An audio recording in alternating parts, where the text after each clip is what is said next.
All right, so deny myself is what Jesus says to me today. Thank you, Jesus. That's something I really wanted to hear.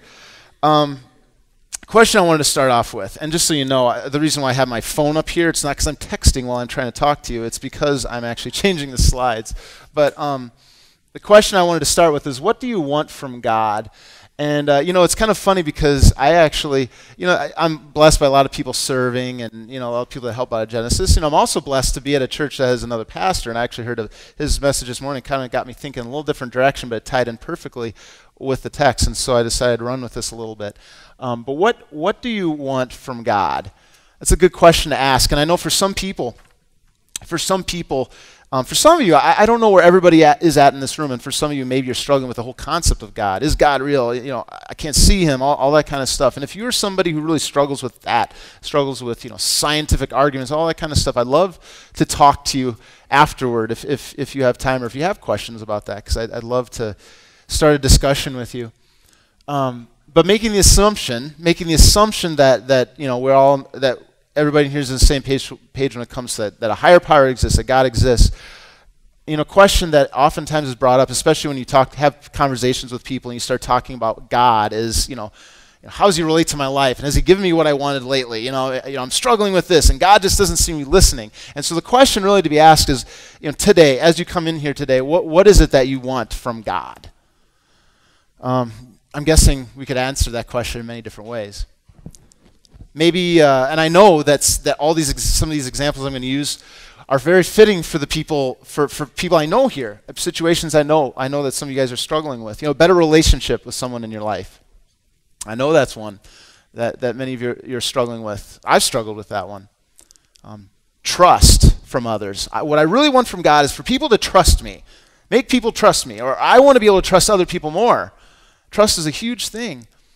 I can tell you in my own life, I remember really struggling with someone in my family, and it's just this trust issue and having this relationship that was not as it should be, and me wanting to make it better. The more I tried, it seemed like the harder, worse it got, and it's just, and there was that temptation to be like, just kind of, what do I want?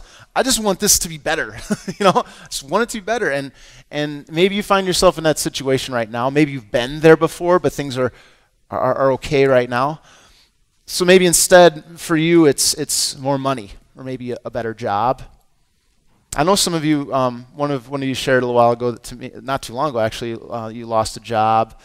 Somebody came in today and told me that they decided to quit their job because it was just not healthy. There was a lot of negativity going on, and sometimes money isn't worth it.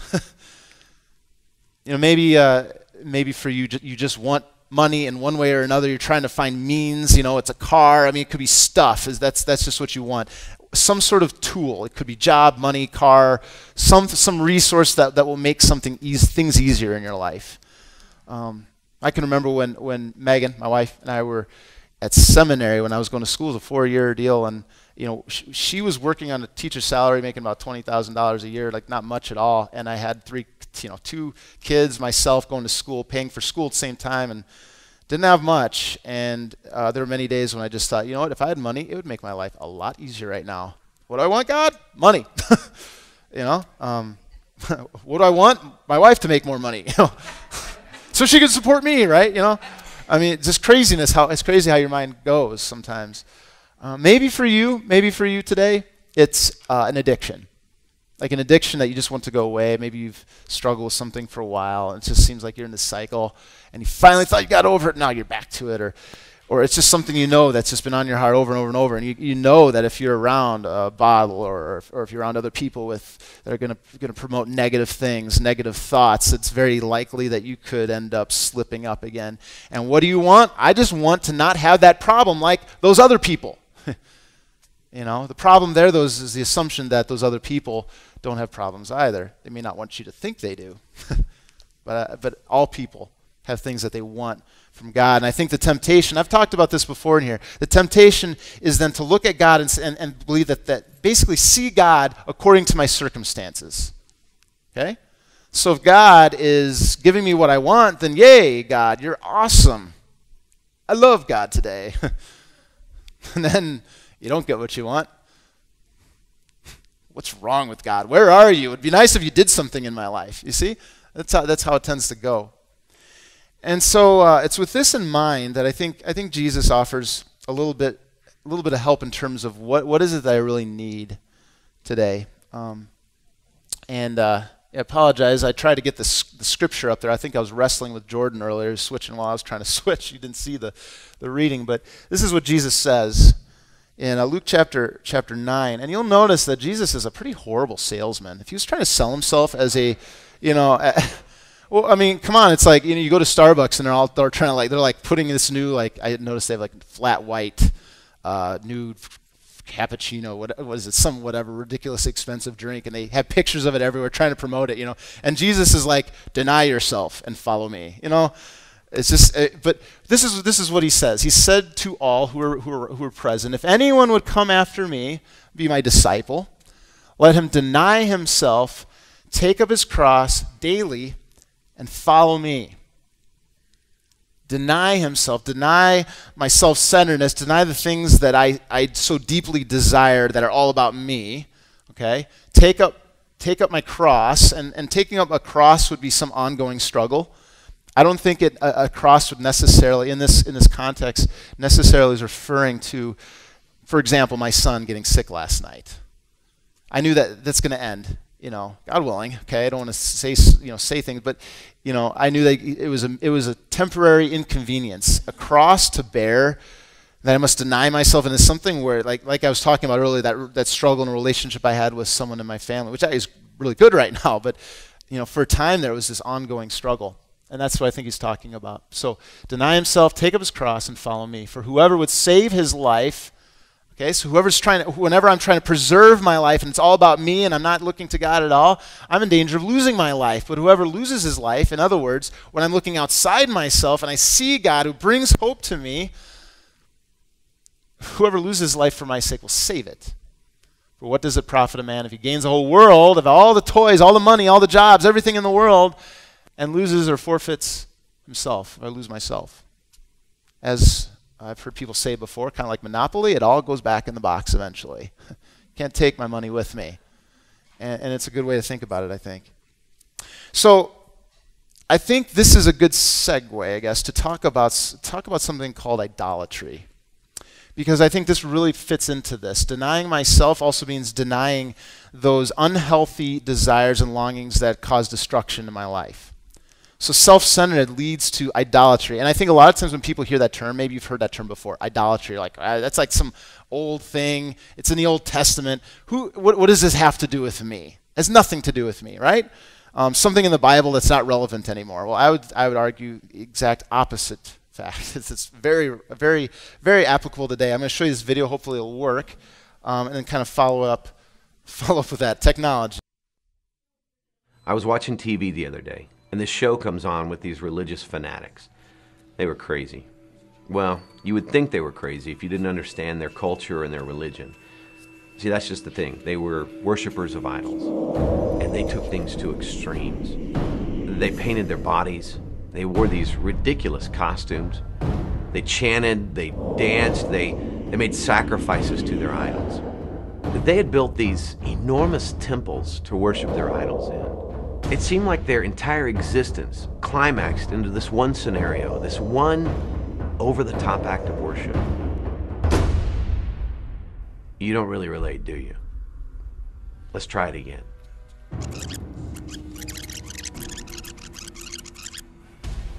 I was watching TV the other day, and this show comes on with these religious fanatics. They were crazy. See, that's just the thing. They were worshipers of idols, and they took things to extremes. They painted their bodies. They wore these ridiculous costumes.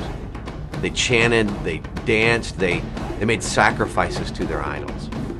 They had built these enormous temples to worship their idols in.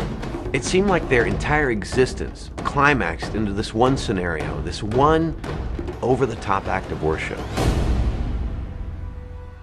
Idol worship. It's not just about golden calves anymore.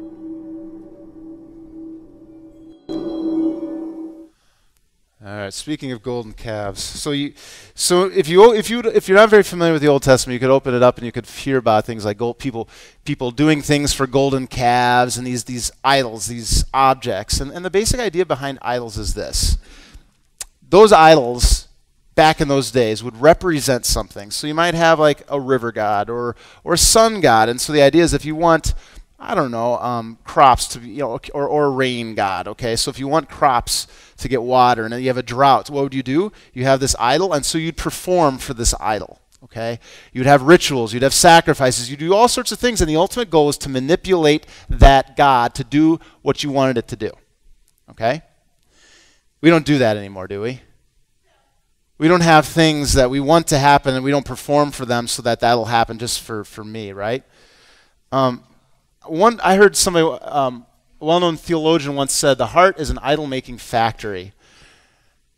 Jesus said I should deny myself, and at my core, I have this inner self, my heart, and inside myself, I have these longings, these desires, and what happens is because I have those longings and desires within me, which in and of themselves are not always bad, but they get turned and twisted in very bad ways. What happens is I start to latch onto things.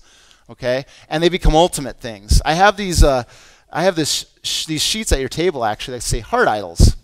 You can take a look later. You don't have to look at it now, but what it basically says is this: life only has meaning. I only have worth if, and then you fill in the blank. So you look at the first one here. There are 20 examples on here, and I'm guessing you probably can relate to just about all of them. I can relate to just about all of these, but just giving number one as an example. Life only has meaning. I only have worth if I have power and influence over others. That's power idolatry. So the most important thing in life is having power. Okay?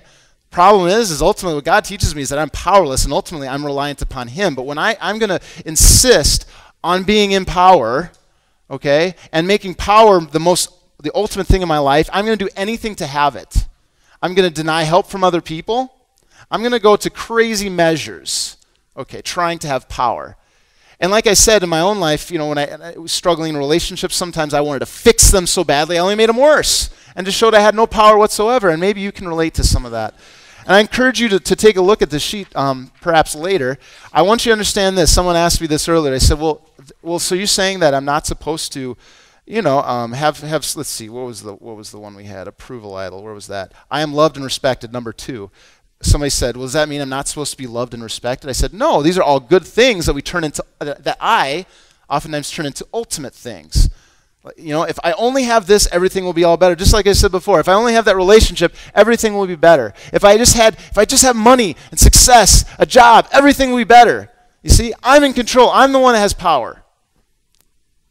If I could just overcome that addiction, okay, if I can take care of that myself, then I can almost, in a sense, put myself on the top of a pedestal and say, look at me, look what I've done. God becomes more of a tool to get me there, but really it's me, you see? So what I'm trying to say basically is this. Idol worship is basically a childish power play, putting something else at the center, making it an ultimate thing.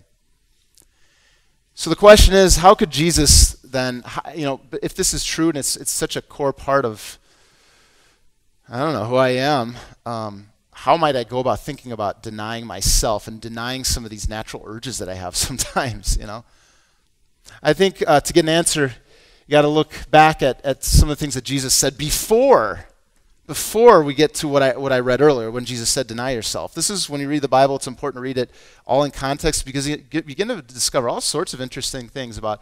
So Jesus said, told me to deny myself, right? Yeah, but what did he say before that? We'll look at Luke 9. It says, now it happened that as he was praying alone, the disciples were with him, and he asked them, who do the crowd say that I am?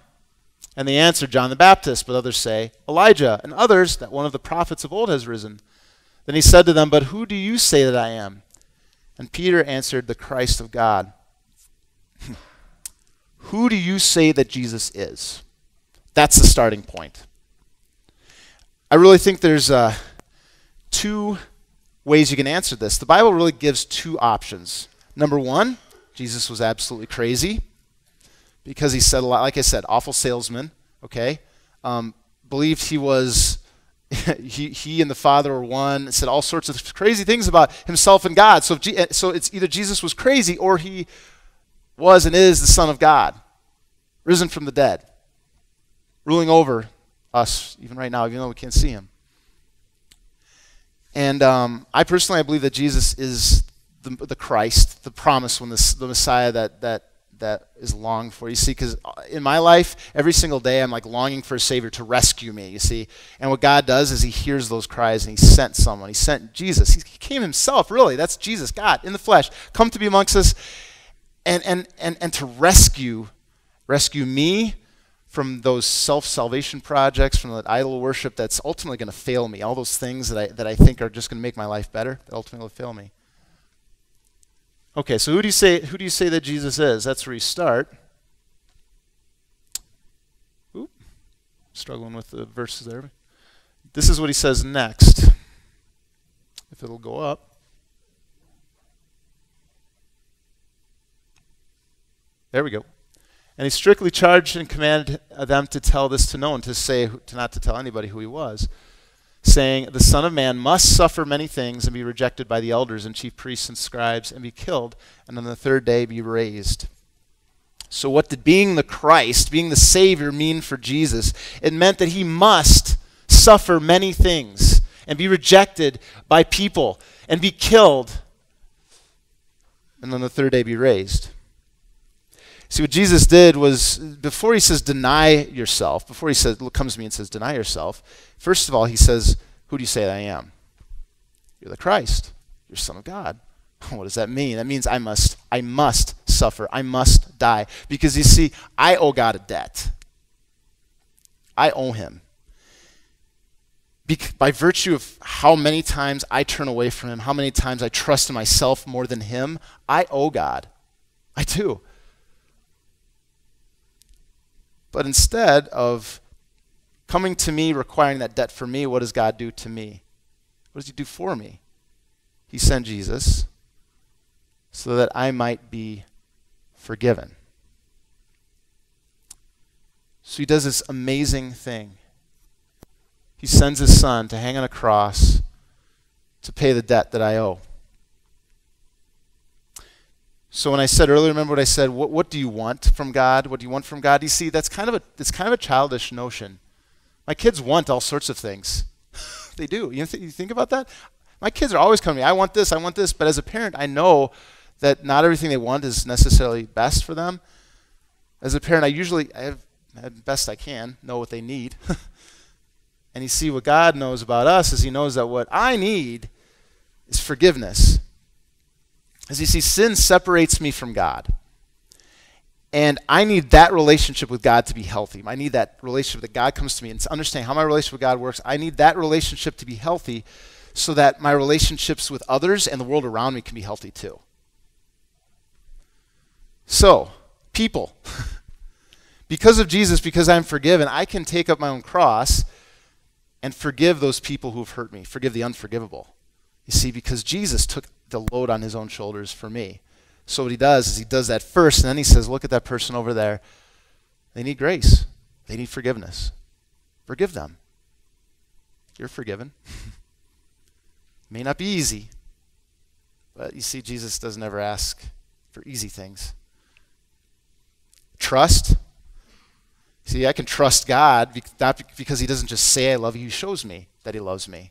I can trust him, and therefore I can do the hard work that comes along with building trust with others. See, by showing them that I can be trusted. Money, job, I can do whatever's necessary, sometimes the hard stuff, because you know what? Jesus did what was necessary for me.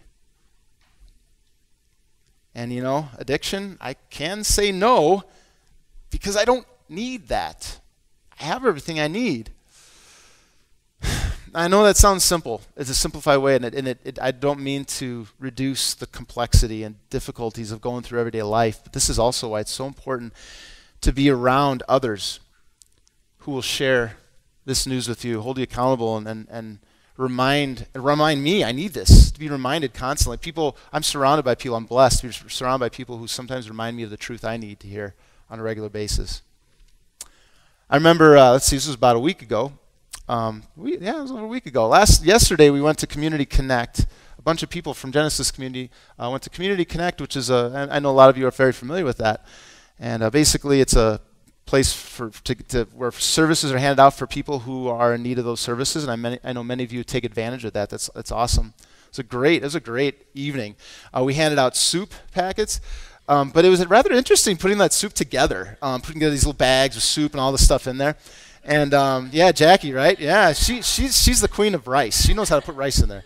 And 2 weeks ago, we had our first. We were going to put everything together on a Thursday night, and it ended up. I was like all excited for this. I'm like, this is gonna be awesome, and it didn't happen at all like I was hoping.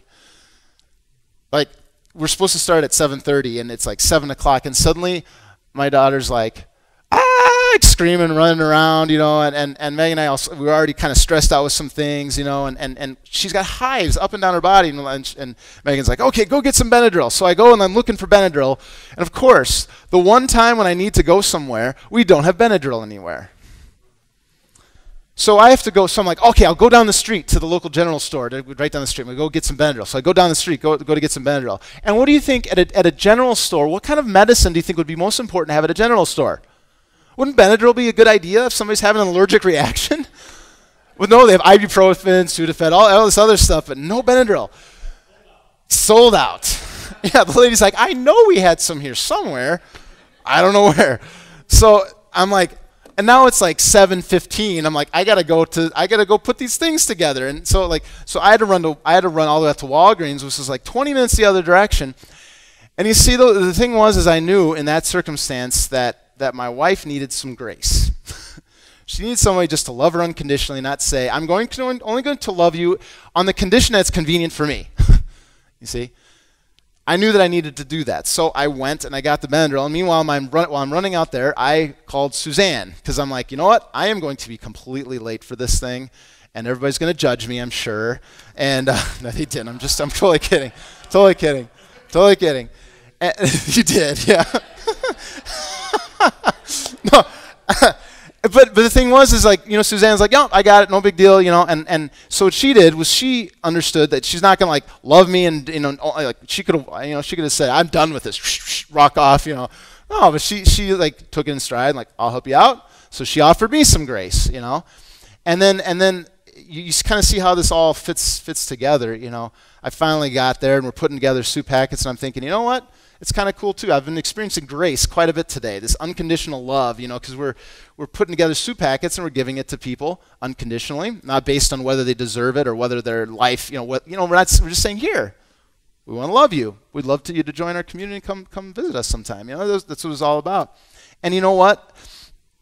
In my weakness, God's grace is a powerful thing. The forgiveness that Jesus offers me, and sometimes, when you're surrounded by people who do that for you, it has a deep impact. When I'm around other people who show me grace, who love me, I begin to see God's grace a little bit more clearly. That's not the same thing, but I can see a reflection, a glimmer of what God offers me. And so you see, when I look to the cross, what I see God giving me what I need.